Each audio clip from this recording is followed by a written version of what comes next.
तो दोस्तों आपको मैं इस वीडियो के अंदर आपको थ्री रीजंस बताऊंगा जिससे कि आपको पता चल जाएगा कि आपके पास सेविंग अकाउंट होने के क्या फ़ायदे होते हैं। यानी कि सेविंग अकाउंट आपके पास होगा तो आप इसका 3 तरीके से आप काफ़ी अच्छे तरीके से इस्तेमाल कर सकते हैं। तो इसलिए इन रीजन्स को जानना है, तीनों रीजन्स को जानना है तो इस वीडियो को लाइक कीजिए, शेयर कीजिए, जिससे कि बाकी लोग भी थोड़ा सीखें समझें कि सेविंग अकाउंट के फ़ायदे क्या होते हैं। और दोस्तों इस वीडियो को लाइक करने के बाद चैनल को सब्सक्राइब जरूर कीजिएगा और बेल आइकन को जरूर दबाइएगा, जिससे कि आपके पास मेरे वीडियोस की नोटिफिकेशन पहुंचते रहेंगे तो आप भी फाइनेंशियली नॉलेज गेन करते चले जाएंगे। तो दोस्तों बात करते हैं सेविंग अकाउंट की। आज के टाइम पे भी ऐसे बहुत सारे लोग हैं जिनके सेविंग अकाउंट्स है नहीं है, और है भी हैं तो खुलवा के डाल दिए हैं लेकिन उनका इस्तेमाल ही नहीं करते हैं।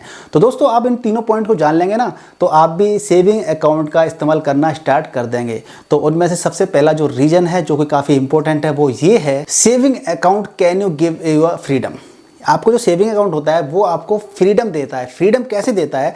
कई माध्यम से फ्रीडम देता है।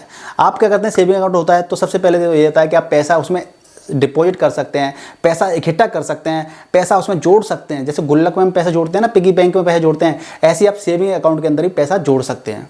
और ये फ्रीडम कैसे देता है कि आपके पास पैसा उसके अंदर है तो आपको ज़रूरत पड़ जाती है पैसे, कभी भी किसी को पेमेंट करना है, कभी कोई खर्चा आ जाता है, कोई इमरजेंसी आ जाती है, तो इसके आप फ्रीडम के तौर पे आप इसको इस्तेमाल कर सकते हैं by using credit card, by using debit card. Debit card से आप पैसा निकाल सकते हैं, एटीएम से आप ऑनलाइन पेमेंट कर सकते हैं, आप यूपीआई के माध्यम से भी पेमेंट कर सकते हैं। तो इस तरह से आपकी लाइफ काफ़ी फ्रीडम वाली हो जाती है, राइट। सेविंग अकाउंट आपको फाइनेंशियल सिक्योरिटी देता है। देखिए जब हम पैसे को घर पे रखते हैं या अपने हाथों पे रखते हैं तो पैसा क्या है, खर्च हो जाता है, पैसा रुकता ही नहीं है हाथों पर। और घर रखेंगे तब भी पता नहीं 50 खर्चे वाले काम आ जाते हैं कि ये लेना है, वो लेना है, यहाँ पे खर्च करना है, वहाँ पे खर्च करना है, और पैसा आपका खर्च हो जाता है। लेकिन सेविंग अकाउंट आपके पास होता है तो आप पैसे को उसमें डिपॉजिट करते हैं तो क्या होता है कि एक मेंटलिटी एक ऐसी आ जाती है कि यार अकाउंट में पैसा पड़ा रहता है, पड़ा है तो पड़ा रहने दे, तो उसको पड़ा रहने दो, उसको खर्च नहीं कर रहे हैं। एक साइकोलॉजी बन जाती है धीमे धीमे। या फिर यूँ कहते हैं कि आपके पास में हाथ में पैसा है तो तुरंत खर्च करने के 50 काम आ जाते हैं। लेकिन जब सेविंग अकाउंट में होता है ना तो एक बार को हम आलस कर जाते हैं कि नहीं छोड़ो यार, रहने दो, अब नहीं ले रहे उस चीज़ को, पैसे को खर्च नहीं कर रहे, रखा रहने दो। तो इससे क्या हुआ, आपका पैसा धीमे धीमे इकट्ठा होता रहेगा, उसके अंदर जमा होता रहेगा, और वो आपका पैसा एक तरह से आपको फाइनेंशियल सिक्योरिटी देगा। देखिए एक बंदा ऐसा है जिसके अकाउंट में बस 2-3-4 हज़ार रुपये पड़े हुए हैं, ठीक है, एक बंदा ऐसा है। लेकिन एक बंदा ऐसा है जिसके अंदर अकाउंट में 2-3 लाख रुपए पड़े हुए हैं। तो जो जिसके अकाउंट में 2-3 लाख रुपए पड़े होंगे ना, उसको एक फाइनेंशियल सिक्योरिटी फील होती है, एक कॉन्फिडेंस आता है कि यार मेरे पास एक फंड तो है कम से कम, और उस फंड को मैं इस्तेमाल कर सकता हूँ किसी भी इमरजेंसी के लिए या अपना कोई बिजनेस ओपन करने के लिए।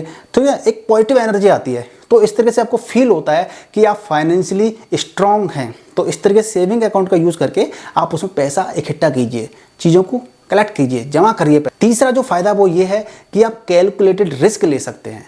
देखिए जब हमारे पास पैसा होता है ना, अंटी मतलब जेब में, पॉकेट में जब पैसा होता है तो हम कई सारे रिस्क भी ले सकते हैं। अगर आपकी जेब खाली है तो रिस्क क्या, आप कुछ भी स्टेप लेने से 10 बार सोचते हो, डरते हो आप। लेकिन आपके जब अकाउंट में थोड़ा सा पैसा होता है, इकट्ठा हो जाता है, जमा हो जाता है, तो आप कुछ रिस्क ले सकते हैं कि चलो यार ये वाला बिजनेस ओपन करके देखता हूँ, मेरे पास थोड़ा सा पैसा तो है ही है, मैं रिस्क लेके देख सकता हूँ। तो इस तरीके से आप रिस्क लेंगे तो कुछ आपको बेनिफिट भी हो सकते हैं। और जो आदमी रिस्क नहीं लेता है ना, वो जहाँ पर है वहीं पर रह जाएगा ज़िंदगी भर के लिए। तो आप सेविंग अकाउंट का इस्तेमाल करके पैसे को जोड़िए, उसकी वैल्यू समझिए, उसकी अहमियत समझिए, और पैसे घर रखने के बजाय आप अकाउंट में पैसे को रखिए, जिससे वहाँ पे चलो कुछ नहीं तो 4-5% इंटरेस्ट तो मिलेगा आपको सेविंग अकाउंट पर। तो इस तरीके से आपको इंटरेस्ट भी मिलेगा, साथ ही साथ अपने पैसे को इकट्ठा भी कर पाएंगे, और आप एक फाइनेंशियली फ्रीडम भी महसूस कर पाएंगे, और आपकी जो फाइनेंशियल सिक्योरिटी होती है वो भी आप फील कर पाएंगे, ठीक है ना। और जब पैसा होता है तो इन्वेस्टमेंट करना पैसे का, आपको कहीं भी कोई इमरजेंसी फंड की जरूरत पड़ गई तो वो भी पैसा आपके पास रहता है। तो इस तरीके से पैसे को सेविंग अकाउंट के अंदर रखना चाहिए, और इससे हमें सेविंग अकाउंट से कई सारे फायदे होते हैं जो कि आपको मैंने बताया, और इससे और भी फायदे होते हैं जो मैंने पिछले वीडियो में बताया था, आप वो भी वीडियो देख सकते हैं। तो गाइस वीडियो में दी गई जानकारी आपको कैसी लगी, प्लीज़ वीडियो को लाइक कीजिए, शेयर कीजिए, चैनल पर नए चैनल को सब्सक्राइब कर लीजिए। मिलते हैं नेक्स्ट वीडियो, तब तक के लिए goodbye and take care.